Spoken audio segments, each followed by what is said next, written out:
Hey, everybody, welcome to the second podcast of Hockey Town Hangout. I'm Forrest, and that's Matt, and this is the sickest podcast around. Turn up your volume. Because you're about to listen to The Sick Podcast. Hockey Town Hangout. Brings it in, scores! Oh, his first NHL goal is a beauty! The sickest Detroit Red Wings podcast. It's gonna be sick. Figure we start off, Matt, talking a little bit about first reactions from the game. First one of the season, obviously a little disappointing loss, 4-3 tonight. First initial thoughts from the game.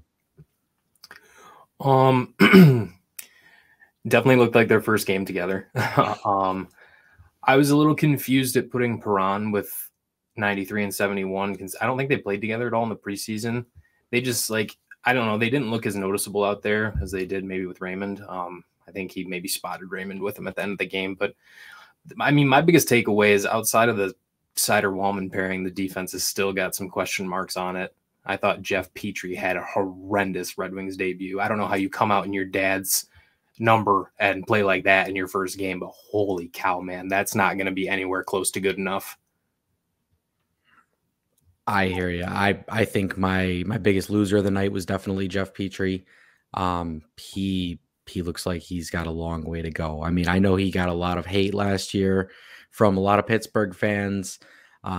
Didn't watch too much of him, but based off of what I saw, I mean, it's going to be a work in progress for him on the back end. Obviously, Mata was the one who got scratched tonight on the back end. I think that with what happened in the first game, we're going to see Mata mixed in here. I think it's going to be mix and match on the last two pairings to see, who necessarily is going to stick. I think that there's going to be a lot of mixing and matching. I know for me, I walked away really impressed with Klim Kostin, 6'4" winger. Really impressed with how he kind of throws around the body. He was just noticeably massive. Michael Rasmussen's 6'6". We love a large Ras, but honestly, a large Kostin, I was definitely walked away impressed with him, and I want to see more of him on that fourth line tonight. Hey man, there's Canadian Ras and there's Russian Ras, so you really can't compare the two. No, but honestly, I thought the first period, man, they looked super good. Tons of jam, tons of pace. I mean, they outshot him a ton in the first 10 minutes. There was a little clip of Lindy Ruff breaking it down in the locker room beforehand. Let's get 5 shots in the first 5 minutes. Well, you got 6 and 20. So I thought really you couldn't ask for a better start. But that second period, man, I mean, the wheels just kind of came off. They looked like the Red Wings of old. They just seemed to always be chasing things. They got hemmed in the D zone several times. The first Hughes goal, I mean, Seider gave him a little bit of a cushion, but that's what the dangerous players do. They make even the best defenseman back off a little bit. Husso's got to shut down that short side way tighter than that. I mean, getting it banked off your head, I mean, that's kind of a bad look. And then the second one, it's Jack Hughes. I get it. He's going through the slot fine, but it wasn't like a ridiculous wrist shot. It was kind of off pace. It was kind of low and away. He kind of fumbled it a little bit. He was close. He tried to get there. He just wasn't quick enough. But yeah, I don't know. The second period for sure was the difference for me. I definitely walked away encouraged with the first period. I mean, I can't think of the last time we had 14 shots in any period, let alone the first period of a new season. So I definitely walked away impressed with how they came out. And I think that we saw their depth really kind of take advantage in New Jersey. They started off a little bit slow. Our depth definitely got to them. We had quite a few chances, a couple posts there in the first period. We definitely could have been up 2-3-0 in the first period. Obviously, the puck didn't bounce that way, and it's going to be like that sometimes in the NHL. But really impressed with how they played in the first period. Obviously, wheels kind of came off in the second. First goal was truly a backbreaker. I mean, that's a complete momentum changer. And not gonna lie, I was a little bit salty because that's the kind of pick that we've been missing here in Detroit. That top true superstar, and to see him kind of just go superstar tonight, I was definitely envious. I'm not even gonna lie about that. But just goes to show that this team is still continuing to gel, and the first period kind of shows what they can do when they put it all together. But the second and third kind of reverted back to the mean, is what I'll say to our Red Wings of the past. Yeah, I mean, for me, the momentum really shifted when Palat two-barred Larkin, and then Hughes went down and scored the goal. Like, I mean, I hate the ref's excuse, and I'm not trying to sit here and use that excuse, but like, that's a real momentum shifter right there, because like, that should get called. And when it doesn't and they score, I mean, that just takes your rage to a whole nother level as a human being and as a competitive professional athlete. So again, some growing pains. You got to find a way to be disciplined. You got to find a way to just forget the refs are even out there if you can, and just play. But that was a big momentum shift. And the third period was just kind of back and forth. That power play goal, DeBrincat's first goal in a Red Wings jersey. What an awesome play by Seider. Seider, I thought, looked pretty average most of the night, and then he just looks like Clark Kent out there diving at the blue line, saving that puck, getting it down low. Larkin gets it on his stick, drives it to the middle, puck pops out to DeBrincat, and he just goes top corner. So I thought that was really great to see them get a power play goal, and also 93 can just, that was the thing. Can he score 40? He only had 27 last year. Getting one in your first game on a new team, definitely a big, big positive thing for Alex DeBrincat.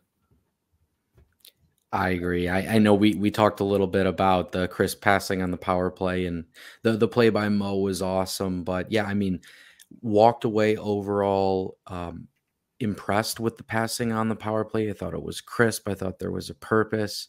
I think that unit's going to be a real weapon. Obviously, DeBrincat getting off to a good start, getting a power play goal in the first game.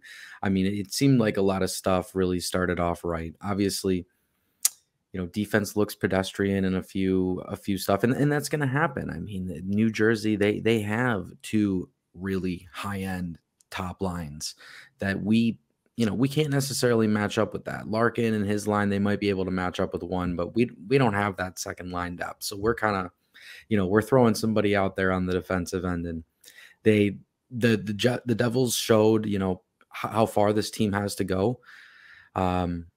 Overall, a 4-3 loss, I don't think it was the worst thing in the world. But yeah, walked away impressed overall. I think Husso, he showed some flashes.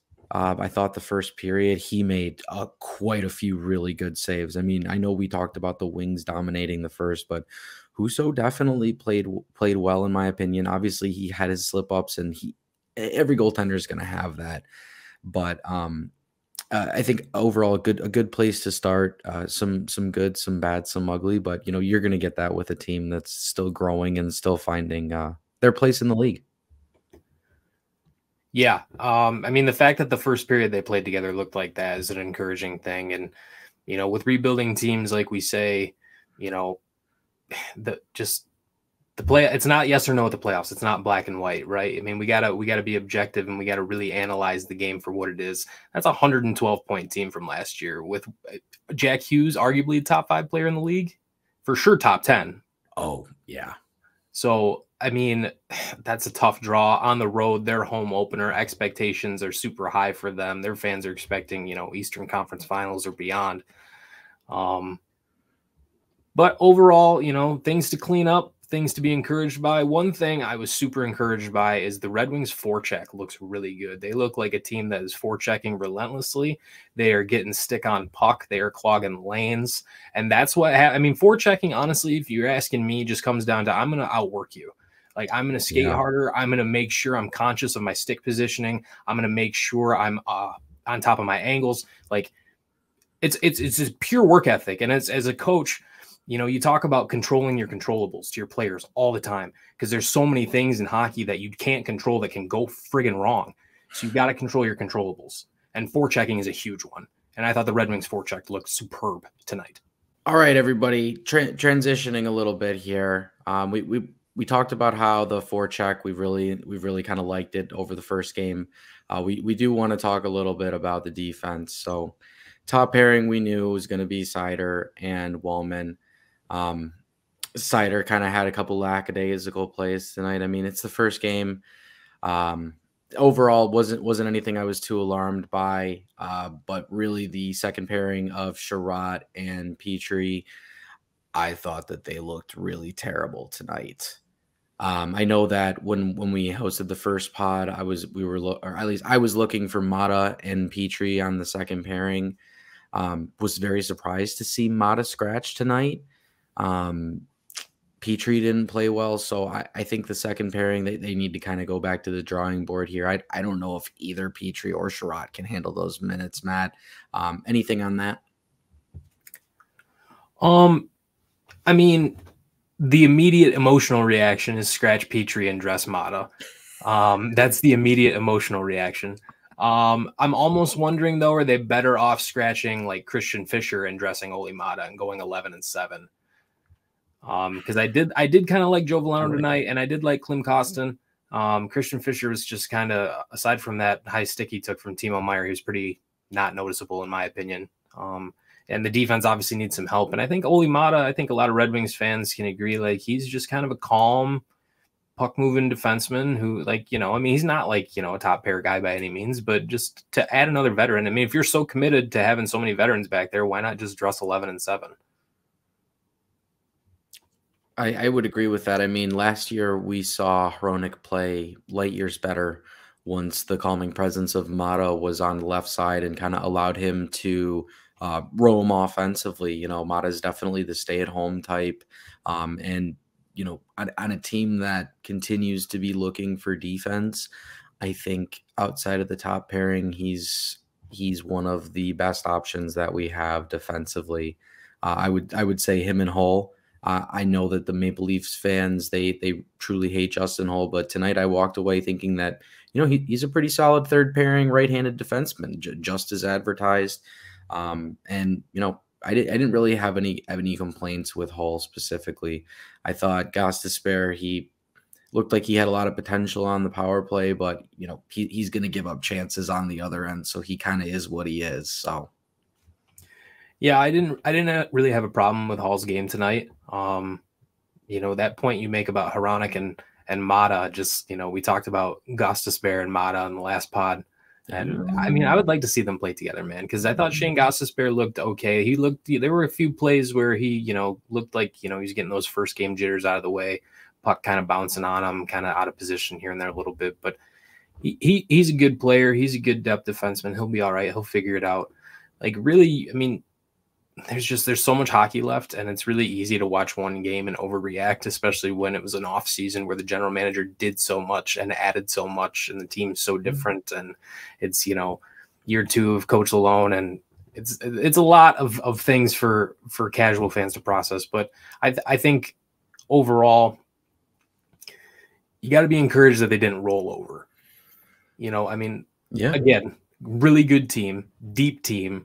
Teams with conference championship aspirations, and, you know, adversity was stacking up a little bit there in the second period, and they didn't roll over. They got out of that at 1 goal. You know, it was a 1-goal game, and their 4th goal was an empty netter. So, like, the game was pretty close. If you can just find a way to, you know, it's not even like you have to completely replicate the first period in every period you play, but that first period should be the standard, because if you get a little bit of puck luck in that first period, you're up at least 2-0. So, like, that should be the standard. And the second period should be a really good example of who we are not anymore. You talk about as a coach wanting to change the identity of a team. You got great clips for tomorrow at practice or whenever their next skate is. I mean, you got the first period clips. Everything's good. Forechecks jumping.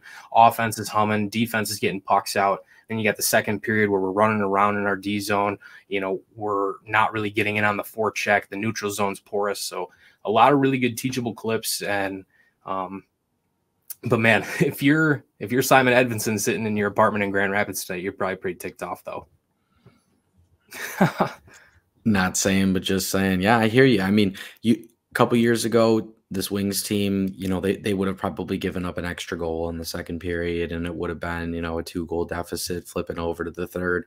I mean, the ability to fight back in the third and make it a back and forth game, it showed resiliency. And, you know, usually you're looking for that kind of stuff mid-season. And in the past, we've been wondering where it's been, you know, halfway, 3/4 of the way through the season. So to see them fight back from what was, you know, a woeful second period and still kind of stay in the game, not completely get blown out, even though, you know, like you said, things hadn't gone their way. Overall, first game of the season, I think step in the right direction. Lot of moving pieces and a lot to still be settled on this team. I mean, I think that we're not going to have a true idea of any of what this team's going to be about until about the quarter pole mark. We'll have to take a step back at that point and do a review. So 3-4 loss to New Jersey tonight. We have Tampa next on Saturday, Columbus on Monday, and Pittsburgh next Wednesday. So looking at those next 3 games, so it's 2 out of the next 3 at home, Tampa and Pittsburgh. I'm not gonna lie, I'm gonna call my shot here. I think the Red Wings are gonna beat the Tampa Bay Lightning on Saturday. I think that with Andrei Vasilevsky out, I think that the Red Wings depth is as good as it's been in a while. I think that we're gonna catch the Lightning sleeping, and I think we're gonna win straight up on the money line on Saturday. So I'm gonna call my shot on that. I think the Columbus game is very winnable, and I think that we have every chance to beat Pittsburgh if we play the same way we do. I mean, if we can get that first period tonight for 2 out of 3 periods on a consistent basis this season, we're going to win more games than we lose. So I think good building blocks. I think we have a chance to win at least 2 out of the next 3 here.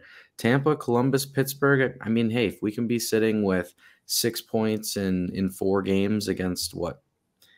Well, I guess only 2 playoff teams from last season, but I view Pittsburgh as a playoff team this season. So in my estimation, I'm going to say 3 playoffs teams this year. Hey, if you can win two out of those, I don't think you're in bad shape. And working in all these new players, all these other teams have been around for a while for the most part. So lots of chemistry and stuff to learning curves as we go through the season here. Yeah, definitely. I mean, obviously, Little Caesars Arena is going to be rocking on Saturday. Definitely going to be a fun place to be. Home opener is always a good time. Even over the past several years, it's always been a good time. I've gone to a few. So you hope they show up, and you hope, obviously, the message is just shots from everywhere, regardless of who's in net for them, because it's not 88. So you just got to get pucks and bodies to the net for sure. And then a matchup with Columbus. I think I saw Werenski kind of went down tonight. I don't know if he's had such bad luck, man. He was such a good player at Michigan. That just sucks to see him keep just getting shitty luck down there. But you got to beat Columbus. I mean, if you're a for real playoff team, you got to win that game and win it in regulation against an Eastern Conference team.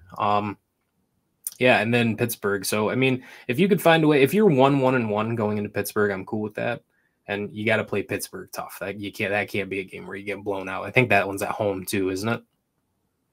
Yeah, the Pittsburgh one's at home. I think that's going to be. I mean, that and the Lightning game are going to be true tests to see. Hey, is this defense truly ready to take the next step this year, and buckle up a little bit and not be as porous as they have in past years. So I think we're going to have a couple early litmus tests here, and I'm really interested to see how the team responds and how they continue pressing forward after we'll say a pretty decent effort the first night of the season here.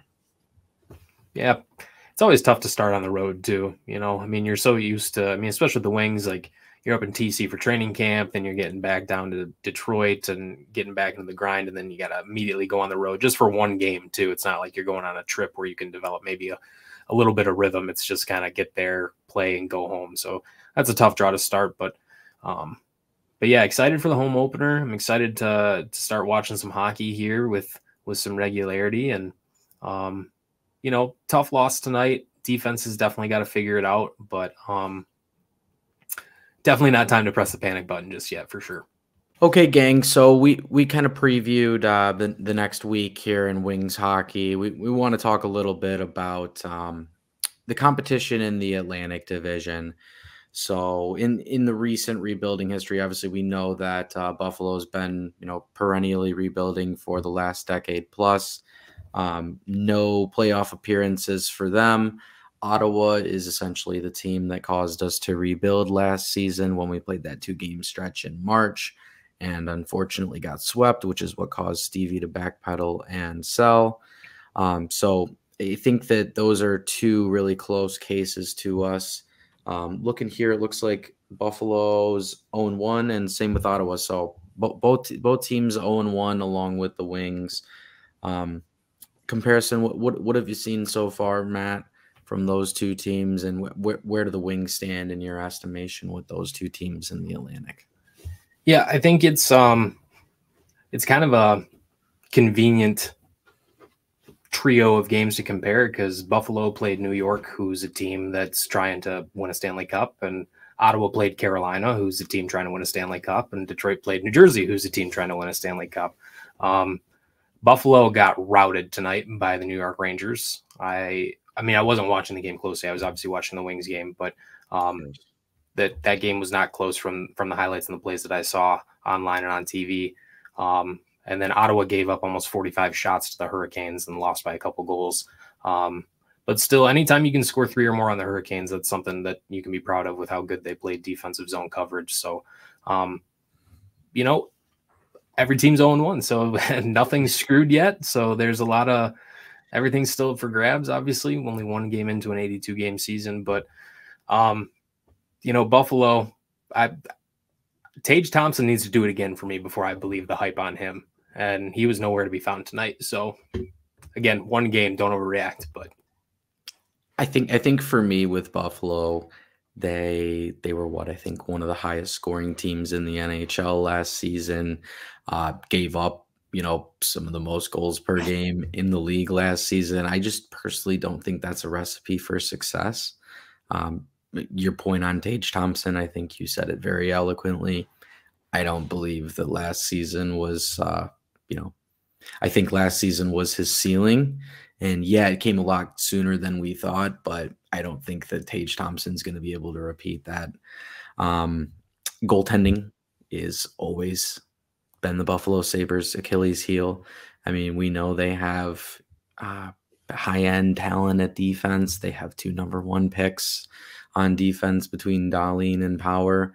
But I think that, with all the guys they have locked up, I think that their back end up, their third pairing, their fourth line, I think they are a little light on those areas. And goaltending is still, in my opinion, the most important part. So I think the Buffalo still, I'll say, lacks behind in that. I think Ottawa's a little bit more complete team. I think they have a better top 6. I think they have better defense, and I think I don't know about the goaltending, but because goaltending can be streaky, but I think that they're a little bit better in goal, in my opinion. Better veteran leadership there too. I think that's the real difference. You've got a Giroux there. Yeah, you've got some really young guys, but you've got a Giroux there. Kubalik just went over there. They got Chabot on the back end. So they've got some older guys in there, whereas in Buffalo, it's a pretty young, unproven team that nobody's really made the playoffs there. So they're still kind of learning how to win. So I guess we'll see. And yeah, let's not overreact. It's game 1 of 82. A lot of hockey left to be played, but yeah, I agree. Really good measuring stick. 3 teams in the bottom of the Atlantic last season playing 3 teams that were in the playoffs in the Metro Division.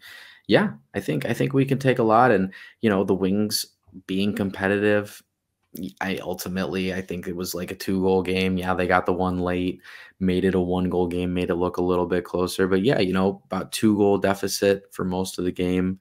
Buffalo lost 5-1, and Ottawa lost by multiple goals. So yeah, right about in the same area, I would say overall. Any thought for the rest of the teams in the Atlantic, Matt? Anybody you're thinking is taking a step back? Maybe that was a playoff team last season. Well, real quick before I do that, I just want to touch on one more thing about the Wings and Sens and the Sabres. I think the goaltending is super intriguing with the number ones there and Levi, Husso, and Korpisalo. None of those 3 guys have really won anything meaningful. None of those guys have ever been on any Vezina radars. It's kind of the first time in all their careers within a year or 2 where they've been a starting goalie, like a 1 or a 1A.